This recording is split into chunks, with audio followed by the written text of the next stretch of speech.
شهادت مجاهد زندگی یقین است، منزلت مجاهد زیر عرش برین است. راه جهاد و پیکار راه احیاء دین است، رمز و شعار مردان رمز مجاهدین است.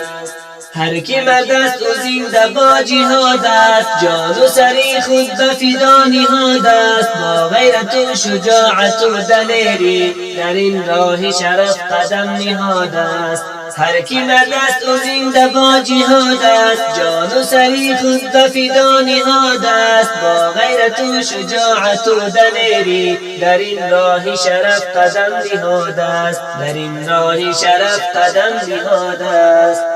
شهادت مجاهد زندگی یقین است، شجاعت مجاهد غرور آفرین است. راه جهاد و پیکار راه دشوار و قیل است، رمز و شعار مردان رمز مجاهدین است.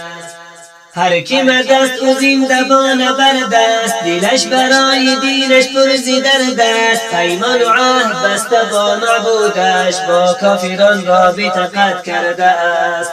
هر کی مرد است و زنده با نبرد است، دلش برای دینش پر ز درد است. پیمان و عهد بسته با معبودش، با کافران رابطه قطع کرده است، با کافران رابطه قطع کرده است. شهادت مجاهد حیات جاودان است، نعره تکبیر تو رعب بر کافران است. راه جهاد و پیکار راه پیامبران است، رمز شعار مردان رمز مجاهدین است. ترک جهاد گناه به اتفاق است، تارک آن با دین اندر شقاق است. مخالفی جهاد راه الله در خاری و شعبه از نفاق است. ترک جهاد گناه به اتفاق است، تارک آن با دین اندر شقاق است. مخالفی جهاد راه الله در خاری و شعبه از نفاق است.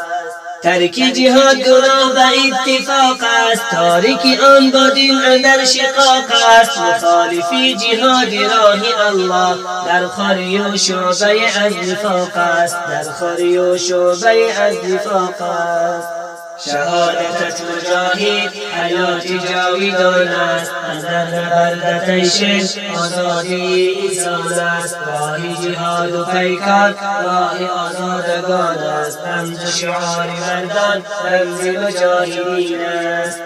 کافر ز غرب آمده است به میدان، ریخته خونی چندین هزار مسلمان. اندر ملا آتش زده است به قرآن، بهر دفاع بخیر تو ای مسلمان. کافر ز غرب آمده است به میدان، ریخته خونی چندین هزار مسلمان. اندر ملا آتش زده است به قرآن، بهر دفاع بخیر تو ای مسلمان، بهر دفاع بخیر تو ای مسلمان. شهادت مجاهد حیات جاودان است، قطره خون پاکت حمایه قرآن است. اندر جهاد و پیکار حفظ ناموس و جان است، رمز و شعار مردان رمز مجاهدین است. ای هموطن چرا اندر هراسی، خالق خود مگر نمی شناسی؟ ساعت مرگ نوشته و یقین است، فرار از آن شرم‌آور و ننگین است.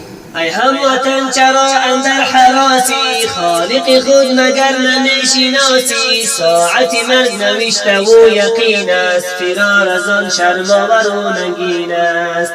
ای هموطن چرا اندر حراسی، خالق خود مگر نمیشناسی؟ ساعت مرگ نوشته و یقین است، فرار از آن شرم‌آور و ننگین است، فرار از آن شرم‌آور و ننگین است. شهادت مجاهد زندگی یقین است، منزلت مجاهد زیر عرش برین است. راه جهاد و پیکار راه احیاء دین است، رمز و شعار مردان رمز مجاهدین است. شهادت مجاهد زندگی یقین است، منزلت مجاهد زیر عرش برین است. راه جهاد و پیکار راه احیاء دین است، رمز و شعار مردان رمز مجاهدین است، رمز شعار مردان رمز مجاهدین است، رمز شعار مردان رمز مجاهدین است.